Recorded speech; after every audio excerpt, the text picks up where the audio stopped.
जय श्री राम। मैं वसंत रावल आज मैं आपको बताने आया हूं जन्म कुंडली के अंदर चंद्र ग्रहण योग को कैसे देखा जाता है, उसका फलादेश कैसे किया जाता है, और अगर किसी व्यक्ति की जन्म कुंडली के अंदर चंद्र ग्रहण योग बनता हो तो उसका उपाय क्या करें, उसका निवारण कैसे करें। ये सारी बातों के ऊपर आज हम गहराई से चर्चा करेंगे। सबसे पहले हम लोग जानेंगे कि चंद्र ग्रहण योग बनता कैसे है। जन्म कुंडली के कोई भी भाव के अंदर, कोई भी राशि के अंदर जब चंद्र और राहु एक साथ युति करके बैठ जाते हैं तो चंद्र ग्रहण योग नाम का भयंकर अशुभ योग निर्माण होता है। क्यों? क्योंकि चंद्र और राहु ये दोनों के जो कारक तत्व है, ये दोनों एक दूसरे से टोटली विरोधाभास है। कैसे? जो चंद्र है ये देवता है, राहु राक्षस है। चंद्र प्रकाश का कारक है, राहु अंधकार का कारक है।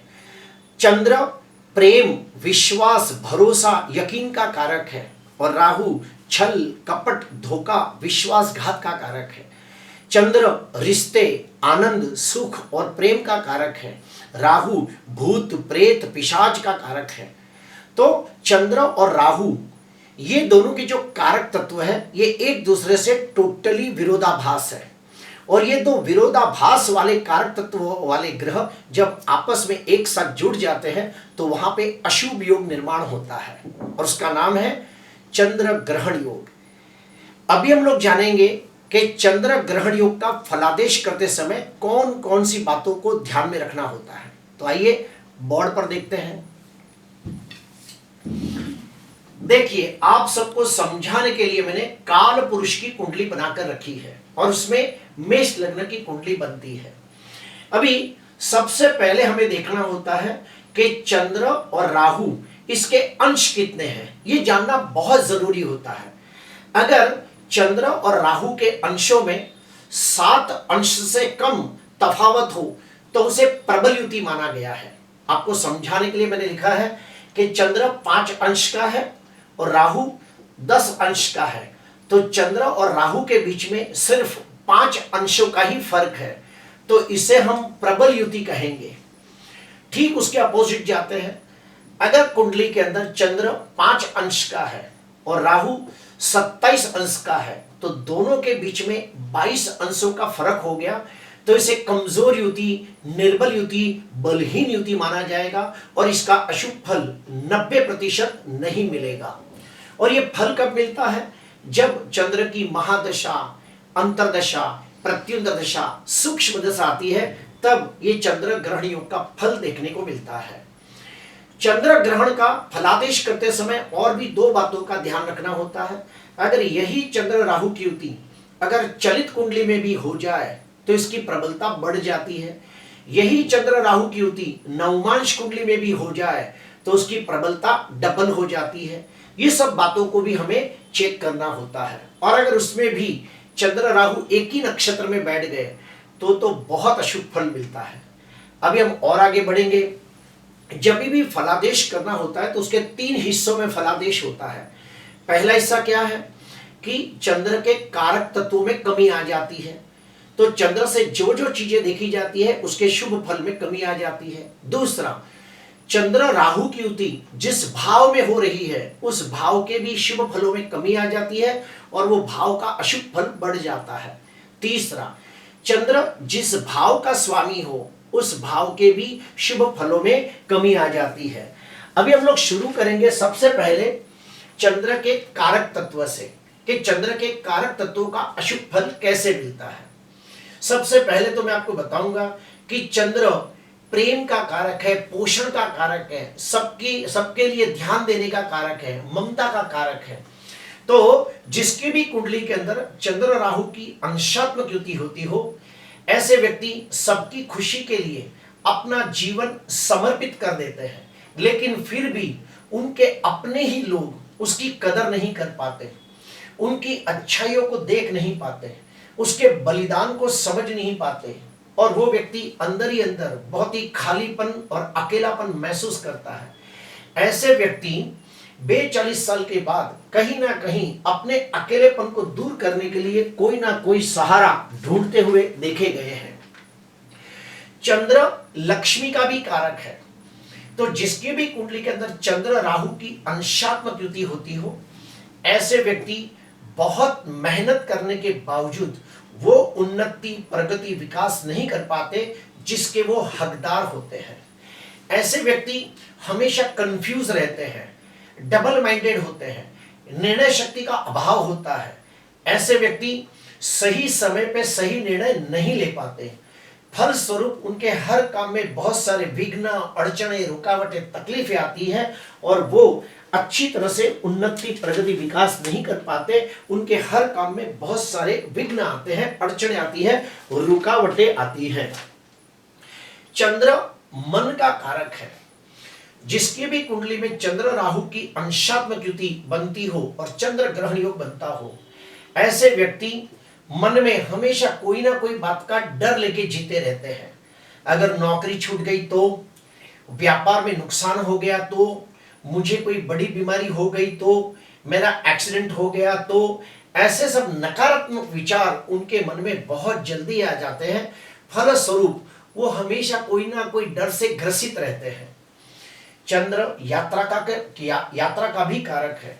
जिसकी भी कुंडली में चंद्र राहु की अंशात्मक युति चंद्र ग्रहण योग बनाती है, ऐसे व्यक्ति जब भी कोई पिकनिक या टूर पे जाने का प्लानिंग करते हैं तो उसमें कोई ना कोई विघ्न, अड़चन, रुकावटें आती है और वो टूर का, वो पिकनिक का प्लान कैंसिल हो जाता है। हाँ, लेकिन ये भी देखा गया है, चंद्र राहु की युति वाले लोग अगर यात्रा, तीर्थ यात्रा करना चाहे, कोई धार्मिक स्थल पे जाना चाहे, कोई देवी देवताओं के दर्शन करना चाहे, तो उनके काम में कोई भी विघ्न नहीं आता। चंद्र माता का भी कारक है। अगर कोई व्यक्ति की जन्म कुंडली के अंदर चंद्र राहु की अंशात्मक युति चंद्र ग्रहण योग बनाती हो, तो ऐसे व्यक्ति की जो माता है उसको बुढ़ापे के अंदर बहुत सारी शारीरिक बीमारियां होते देखी गई है। कुछ माताओं के शरीर पर ऑपरेशन भी आते देखे गए हैं। या तो फिर ऐसे व्यक्तियों को माता से दूर कर दिया जाता है, माता से वियोग हो जाता है और वो लोग बुढ़ापे के अंदर चाह कर भी माता की सेवा नहीं कर पाते। आखिरी में बता दूं कि जिसकी भी कुंडली में चंद्र राहु की युति केंद्र या त्रिकोण में हो, तो ऐसे व्यक्ति पैसे कमाने के लिए बहुत मेहनत करते हैं, दिन रात मेहनत करते हैं, लेकिन आखिरी में जब हिसाब लगाते हैं तो उन्हें पता चलता है कि उनकी बचत हो ही नहीं पाई और वो हमेशा पैसे के लिए बहुत टेंशन में रहते हैं और उनका मुश्किल से घर गुजारा चलता है। अभी हम आएंगे दूसरे स्टेप पे कि चंद्र राहु की युति जिस भाव में हो रही है उस भाव के भी शुभ फलों में कमी आ जाएगी। आपको समझाने के लिए यहाँ चंद्र राहु सप्तम भाव में है, तो सप्तम भाव के शुभ फलों में कमी आ जाएगी। आप कह सकते हो कि इस व्यक्ति के विवाह में देरी होगी या फिर सगाई होकर टूट जाएगी, शादी के बाद वैवाहिक जीवन में कंकास, कलेश, अशांति, लड़ाई झगड़े होते रहेंगे, या फिर शादी होकर टूट जाएगी, द्विभार्या योग बनेगा। ये भी कह सकते हो कि अगर ये व्यक्ति बिजनेस करेगा तो बिजनेस के अंदर, पार्टनरशिप के अंदर लॉस हो जाएगा, तो इन्हें पार्टनरशिप के अंदर गलती से भी कोई बिजनेस नहीं करना चाहिए। इस प्रकार से फलादेश होगा। ये जो भी भाव में हो, जैसे ये चंद्र राहु का ग्रहण योग लग्न में पड़ा हो तो मानसिक दृष्टि से कष्ट देगा। चंद्र राहु की युति दूसरे भाव में तो कुटुंब से लगता प्रॉब्लम करेगा। तो जहां जहां चंद्र राहु की युति है उस भाव के शुभ फलों में कमी आ जाएगी। आखिरी में आता है चंद्र जिस भाव का स्वामी है उस भाव के शुभ फलों में भी कमी आ जाएगी। अभी यहाँ पे चंद्र चौथे भाव का स्वामी है, तो चौथे भाव से क्या क्या देखा जाता है? मकान, वाहन, प्रॉपर्टी, जमीन, जायदाद। तो आप इस भाव के भी शुभ फलों में कमी कह सकते हो। जैसे कि इसकी माता हमेशा बीमार रहेगी, इसको अपने नाम पे कोई भी वाहन की खरीदी नहीं करनी चाहिए वरना उसमें एक्सीडेंट हो जाएगा। ऐसे व्यक्ति को अपने नाम के ऊपर कोई भी घर, खेती, दुकान, जमीन, जायदाद, प्रॉपर्टी की खरीदी नहीं करनी चाहिए वरना उस प्रॉपर्टी का लाभ न होगा। इस प्रकार से फलादेश किया जाता है। अभी हम आगे बढ़ेंगे। आपको समझाने के लिए और एक कुंडली में बना के रखा हूं। मिथुन लग्न की कुंडली है और आप देखिए छठवें भाव के अंदर चंद्र राहु की युति चंद्र ग्रहण योग बनाती है। सबसे पहले तो आप देखिए कि चंद्र वृश्चिक राशि के अंदर नीच का है, तो पहला पॉइंट कि चंद्र नीच का है, दूसरा राहु के साथ चंद्र ग्रहण योग बना रहा है, दूसरा, तीसरा त्रिक भाव के अंदर बैठा है, चौथा उसके ऊपर शनि की दृष्टि पड़ रही है तो यहाँ पे विष योग भी निर्माण हो रहा है, राहु के ऊपर शनि की दृष्टि पड़ने से श्रापित योग निर्माण हो रहा है, और सबसे बड़ी बात चंद्र ग्रहण योग जिस राशि में हो रहा है उस राशि का स्वामी मंगल भी नीच का है, तो कम से कम 5-6 पॉइंट खराब हो गए। तो ऐसे चंद्र ग्रहण योग का बहुत ज्यादा अशुभ फल देखने को मिलता है। कौन कौन से पॉइंट देखें? सबसे पहला, चंद्र राहु की युति त्रिक भाव में है, छठवें भाव में है, पहला माइनस पॉइंट। चंद्र नीच का है, दूसरा माइनस पॉइंट। चंद्र राहु की युति चंद्र ग्रहण योग बनाती है, तीसरा माइनस पॉइंट। चंद्र के ऊपर शनि की दृष्टि है, चौथा माइनस पॉइंट। राहु के ऊपर शनि की दृष्टि है, पांचवा माइनस पॉइंट। और षष्टाधिपति मंगल भी नीच का है। चंद्र राहु की युति जिस भाव में हो रही है उस भाव का स्वामी भी कमजोर है। तो ऐसी स्थिति में चंद्र ग्रहण योग का बहुत ज्यादा शुभ फल मिलेगा। और जब भी चंद्र की महादशा, अंतर्दशा, प्रत्युंतर दशा आएगी तो वो व्यक्ति को मानसिक दृष्टि से बहुत सारी तकलीफें होगी, लक्ष्मी का नाश होगा और वो व्यक्ति हर प्रकार से परेशान हो जाएगा। अभी हम आते हैं और एक कुंडली जिसके अंदर मैं आपको बताऊंगा कि चंद्र ग्रहण योग का अशुभ फल सबसे ज्यादा कब मिल सकता है। देखिए, सिंह लग्न की कुंडली है और चंद्र राहु की युति अष्टम भाव में हो रही है। तो पहले ही जो 8वां भाव है ये त्रिक भाव है, तो अष्टम भाव अच्छा भाव नहीं माना गया है। उसके अंदर ही चंद्र है, पहला माइनस पॉइंट। दूसरा, चंद्र राहु की युति, दूसरा माइनस पॉइंट। तीसरा, अष्टमाधिपति गुरु भी नीच का है। तो चंद्र ग्रहण जिस राशि में हो रहा है उस राशि का स्वामी भी कमजोर। फिर चंद्र की जो राशि है उसके अंदर भी मंगल नीच का बैठा है और शनि मंगल का अस्थि भंग योग हो रहा है। तो ऐसी स्थिति में हम कह सकते हैं कि ये व्यक्ति कोई बात का बहुत ज्यादा टेंशन लेगा, डिप्रेशन में आके अपनी जान की हानि कर सकता है, आत्महत्या करने का प्रयास कर सकता है। ये व्यक्ति कोई गलत काम कर सकता है, इसे कोई बड़ी बीमारी हो सकती है, इसको हॉस्पिटल में एडमिट करना पड़ सकता है, इसके ऊपर कोई ऑपरेशन हो सकता है, इसकी बहुत बड़ी मान हानि होने की वजह से, बदनामी के डर की वजह से ये आत्महत्या कर सकता है। ऐसा सब प्रेडिक्शन आप कर सकते हो। फिर आते हैं, अभी अच्छा पॉइंट देखेंगे कि अगर किसी व्यक्ति की जन्म कुंडली के अंदर चंद्र राहु का ग्रहण योग बन रहा है, लेकिन वो चंद्र ग्रहण ज्यादा अशुभ फल कब न देगा, कब चंद्र ग्रहण का शुभ फल कब मिलेगा, वो हम जानेंगे। देखिए, चौथे भाव के अंदर चंद्र राहु का ग्रहण योग बन रहा है, लेकिन सबसे पहला पॉइंट, चंद्र चौथे भाव के अंदर दिग्बली होता है, ये पहला प्लस पॉइंट। उसके ऊपर उच्च के गुरु की 7वीं दृष्टि पड़ रही है। गुरु यहाँ उच्च का होकर हंस योग नाम का पंच महापुरुष राजयोग बना रहा है और ये गुरु अपनी 7वीं दृष्टि से चंद्र को देख रहा है, तो यहाँ पे गज के श्री योग बन रहा है। तीसरा, चंद्र राहु की युति जिस राशि में हो रही है उस राशि का स्वामी शनि उच्च का होकर ये सस्य योग नाम का राजयोग बना रहा है।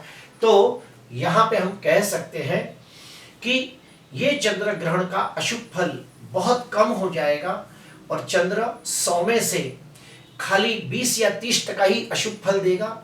वहां पे गज के श्रीयोग का भी शुभ फल प्राप्त हो सकता है। चंद्र दिग्बली होने की वजह से चौथे भाव का भी अच्छा फल मिलेगा। लेकिन ये सब कब देखने को मिलता है? जब भी चंद्र की महादशा, अंतर्दशा, प्रत्युंतर दशा, सूक्ष्म दशा आती है तब ये सब चीजें देखने को मिलती है, या फिर शनि की 7.5 आती है तब ये सब चीज देखने को मिलती है। अभी हम आते हैं और अच्छी स्थिति देखेंगे कि चंद्र राहु की युति कब अशुभ फल नहीं दे पाती है, वो हम देखेंगे। धनु लग्न की कुंडली है और चौथे भाव के अंदर चंद्र राहु की युति चंद्र ग्रहण योग बना रही है। सबसे पहला पॉइंट, चंद्र चौथे भाव में दिग्बली हो रहा है। दूसरा, चतुर्थाधिपति गुरु स्वगृही होकर हंस योग नाम का पंच महापुरुष राजयोग बना रहा है। तीसरा, पंचमाधिपति यानी कि कुंडली का कारक ग्रह पंचमाधिपति मंगल भाग्य स्थान में बैठ के अपनी 8वीं दृष्टि से चंद्र को देख रहा है, तो यहाँ चंद्र को मंगल का बल प्राप्त हो रहा है। इसके अलावा चंद्र 2 शुभ ग्रहों के बीच में है, इसे कहते हैं शुभ कर्तर योग। चंद्र बुध और शुक्र दो शुभ ग्रहों के बीच में होने की वजह से शुभ कर्तरी योग में आ गया। तो यहाँ कितने पॉइंट हो गए? चंद्र दिग्बली हो गया, फिर उसके ऊपर मंगल की दृष्टि, इससे मंगल की ताकत मिली, चंद्र शुभ कर्तरी योग में आ गया, ग्रहण योग जिस भाव में और इसका स्वामी भी हंस योग बना रहा है। तो यहाँ पे हम कह सकते हैं कि ये चंद्र ग्रहण का अशुभ फल 100 में से 80% नहीं मिलेगा। और जब भी चंद्र की महादशा, अंतरदशा, प्रत्युंतर दशा आएगी तो ये चंद्र की महादशा में अशुभ फल न मिलते हुए ये चंद्र शुभ फल देने के लिए बाध्य हो जाएगा। आखिरी आपको समझाने के लिए कुंडली बना रखी है, मीन लग्न की कुंडली है। और आप देखिए 10वें भाव के अंदर चंद्र राहु का ग्रहण योग बन रहा है, लेकिन ग्रहण योग जिस राशि में बन रहा है उस राशि का स्वामी उच्च का हो रहा है, मंगल की 8वीं दृष्टि उस पर पड़ रही है, और यहाँ पे भी शुभ कर्तरी योग में आ गया, बुध और शुक्र के शुभ कर्तरी योग में चंद्र आ गया। तो ऐसे स्थिति में हम कह सकते हैं कि ये चंद्र ग्रहण का अशुभ फल 80% नहीं मिलेगा, और चंद्र की महादशा के अंदर निश्चित तौर पे चंद्र अच्छा फल देने के लिए बाध्य हो जाएगा।